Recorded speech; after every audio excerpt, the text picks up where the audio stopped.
به سری ویدیوهای ریزبین خوش اومدید. تو این ویدیو قرار بریم سراغ بررسی ریز به ریز در واقع اشکال کتاب درسی و هر چیزی که مابین اونها هستش رو استخراج کنیم و در واقع استفادهشون کنیم، نکاتش رو ما استخراج کنیم.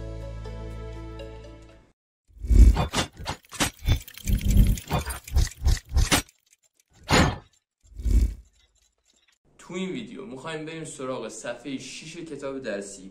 یه جدولی هستش که در مورد ایزوتوپ های هیدروژن صحبت کرده که با هم میخوایم بررسیش کنیم. پس با جدیت کامل میریم سراغ در واقع این شکل. البته ازت درخواست دارم که کتاب جلوت باشه، یعنی با یه خودکار، مداد، هر چیزی که بتونی بنویسی. بعد کتابم جلوت باشه، صفحه 6 شیمی دهمه و هر چیزی که من میگم یادداشت کن. اوکی؟ تمام.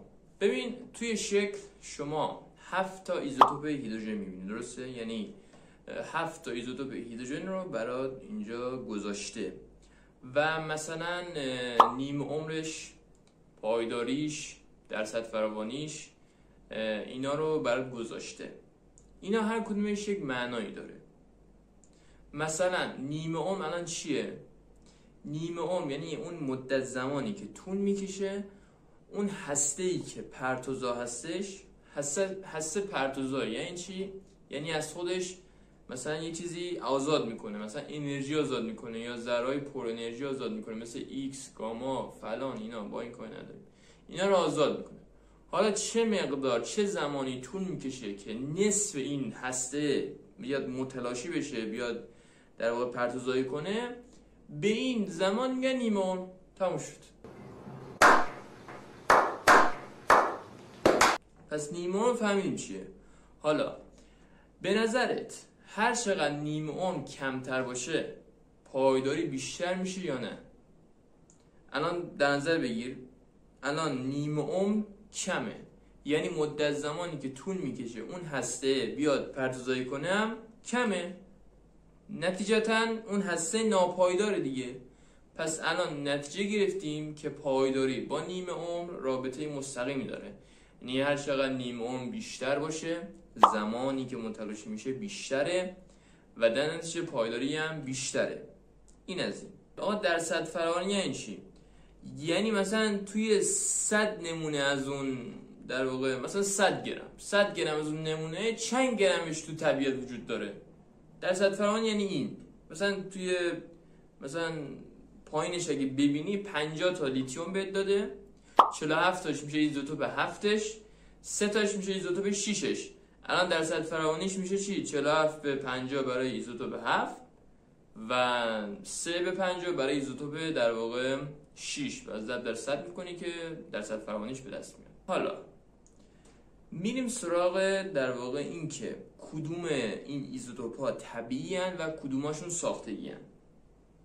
اگه به شکل توجه کنی ما 3 تا ایزوتوپمون طبیعی هن، یعنی چی؟ یعنی تو طبیعت ساخته میشن، به طور طبیعی وجود دارن و 4 تا ایزوتوپ دیگه ساختگی هن، یعنی توسط انسان ساخته میشن. به بیان دیگه الان ایزوتوپ 1 و 2 و 3 طبیعی هن، 4 5 6 7 ساختگی هن. تا اینجا نکته اول، این یادداشت کن. میخوایم بریم سراغ مقایسه پایداری و نیم عمر این ایزوتوپ ها.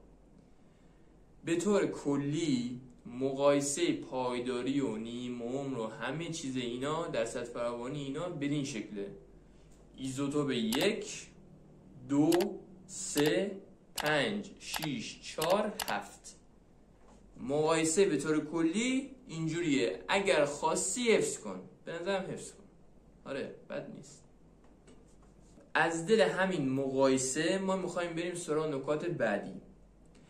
اگر پایین شکل رو ببینی یه جمله نوشته، گفته هسته هایی که نمیدونم پرتوزا هستن اینا میگن متلاشی میشن علاوه بر اون ذره های پر انرژی مثلا گاما، ایکس، اینا انرژی از خودشون آزاد میکنن، به اینا میگن رادیو ایزوتوپ.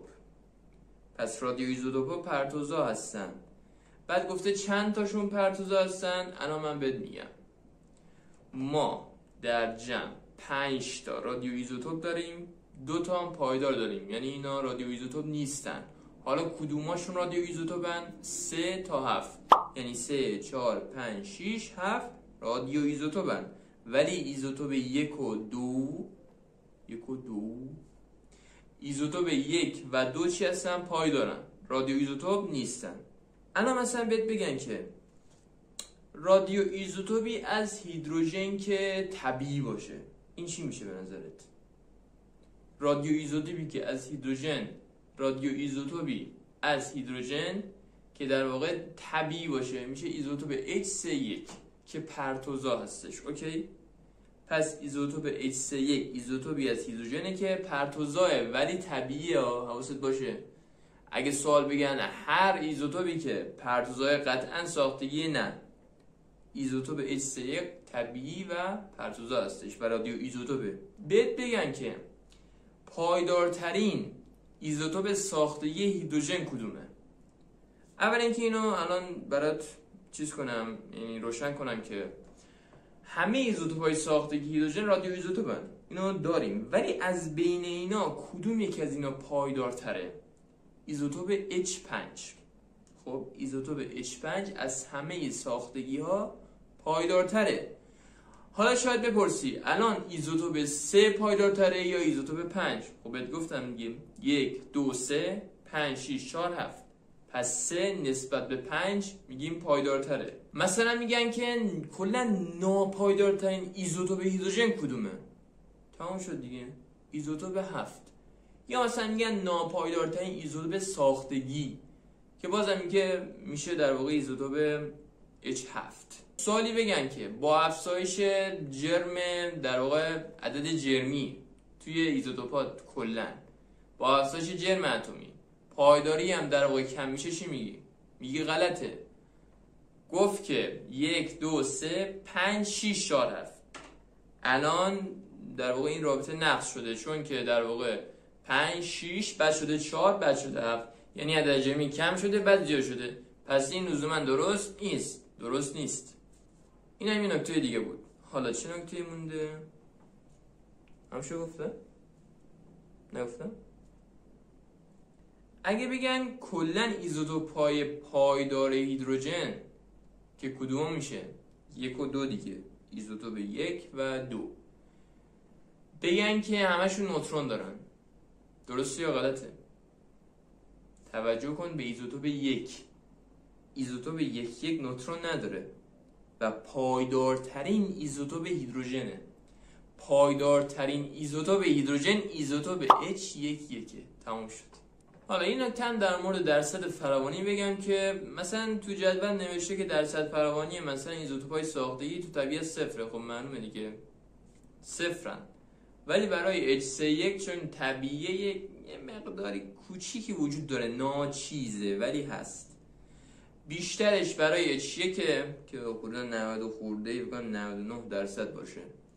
بعد یکمش هم برای H2، ولی یه ذره کم برای H3.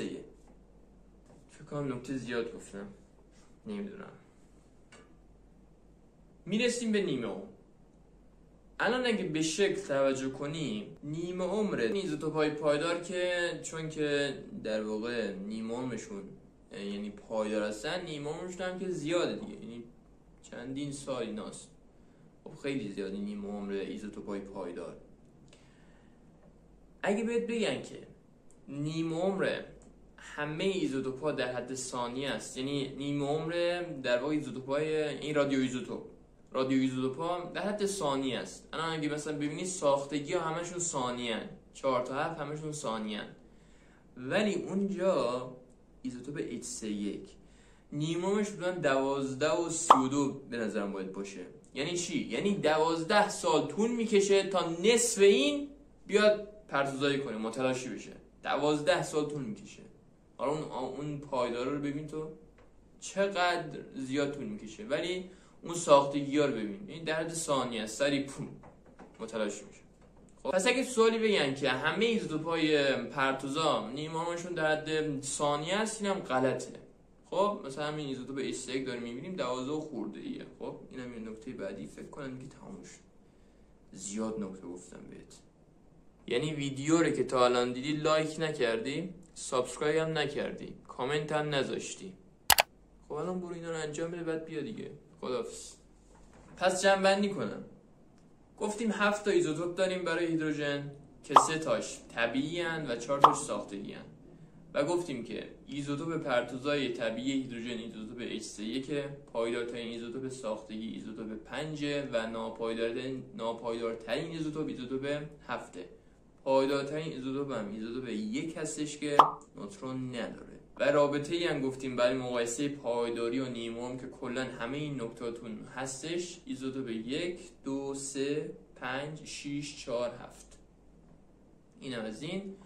و گفتیم که این نکته هم غلطه که وقتی مثلا عدد جمعی زیاد میشه لزوما پایداری هم کم میشه. این اینجوری نیستش. گفتیم 5 6 4 7 یعنی اول 4 پایداریش بیشتره بعدش هفتمی. در مورد نیموم صحبت کردیم. گفتیم که هر ایزوتوپی که مثلا رادیو ایزوتوپ باشه لزوما نیمومش مثلا ثانیه نیست. مثلا ایزوتوپ H3 رو دیدیم 12 ساله.